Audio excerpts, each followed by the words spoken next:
Imagina tener solo 9 años y que tu vida dependa de recordar cada palabra que escuchaste entre dos reyes.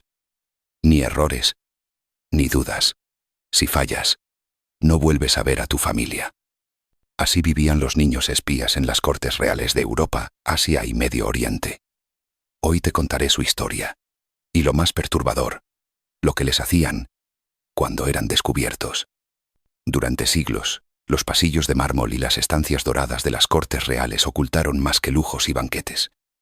Entre ellos, caminaban en silencio unos pequeños actores secundarios, con un papel mucho más oscuro del que cualquiera imaginaría. Los reyes y sus consejeros lo sabían.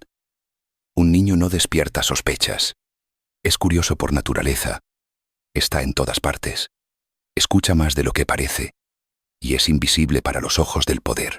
Esa aparente inocencia fue la llave perfecta para convertirlos en los espías más eficaces de su tiempo, desde la Europa de los Habsburgo hasta los harenes del Imperio Otomano. Los niños eran utilizados como herramientas humanas de vigilancia. Se infiltraban como pajes, sirvientes, aprendices de cocineros o ayudantes de cámara. Sus ojos y oídos eran armas, y cada frase escuchada podía significar la caída o ascenso de una familia entera.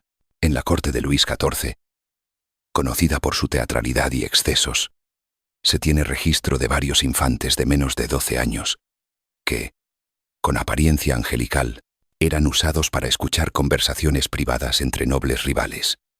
A menudo, escondidos tras biombos o bajo mesas ornamentadas, memorizaban datos que luego eran transmitidos a los ministros más cercanos al rey. Pero no solo en Occidente. En la ciudad prohibida de la China imperial, los niños eunucos, algunos capturados, otros vendidos por sus padres, por unas monedas de arroz, eran entrenados desde los 6 años. Se les enseñaba a caminar sin hacer ruido, a interpretar los gestos más sutiles de los ministros y a pasar mensajes escondidos en las costuras de sus mangas.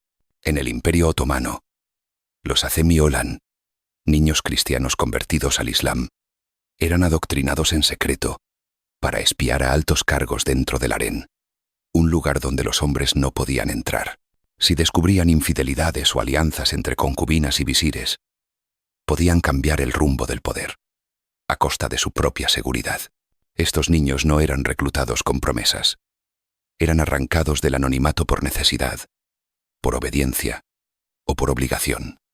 En algunos casos eran huérfanos. En otros, hijos de sirvientes endeudados que eran obligados a entregar a sus hijos como pago de lealtad. Y así, mientras la historia oficial contaba las hazañas de reyes, emperadores y sultanes, la historia secreta se tejía con susurros de niños, escondidos entre cortinas y columnas, transformados en sombras. Convertir a un niño en espía requería una mezcla precisa de control, miedo y entrenamiento casi militar. Estos pequeños no sabían leer ni escribir, pero eran forzados a memorizar palabras exactas, fechas, lugares, gestos y hasta entonaciones, porque en el juego del espionaje, un suspiro mal interpretado podía significar la muerte. El primer paso era doblegar su voluntad. Durante semanas, eran separados de todo lo conocido, se les entrenaba en el silencio absoluto. Algunos dormían en celdas oscuras, con un cuenco de agua y pan al día, hasta que aprendían a hablar solo cuando se les preguntaba. La obediencia ciega era la primera regla. Después venía la formación.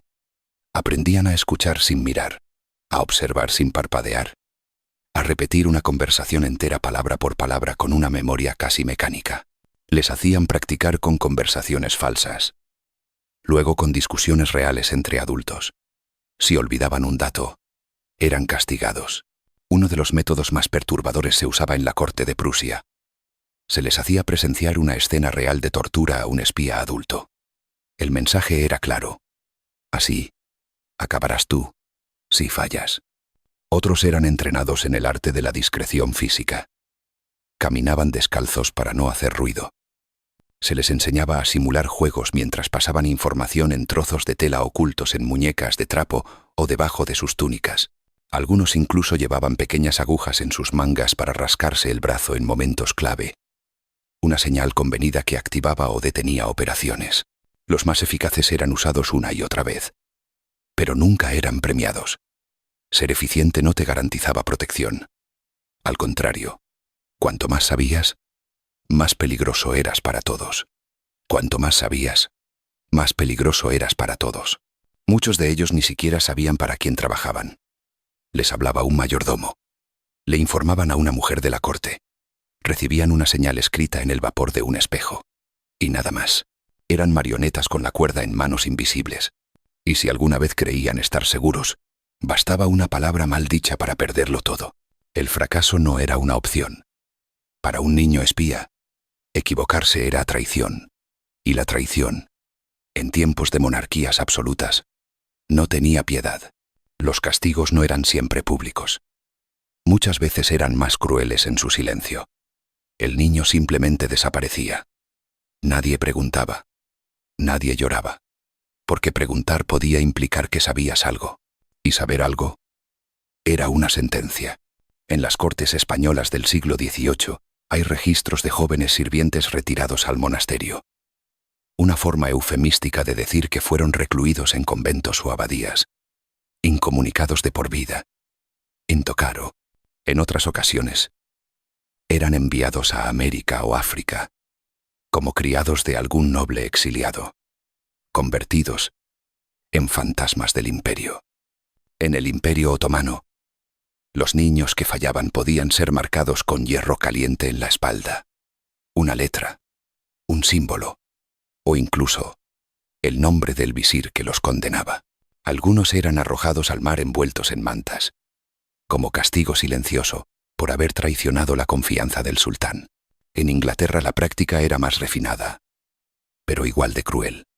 Se les acusaba de pequeños robos o faltas inventadas, y eran juzgados públicamente para dar ejemplo.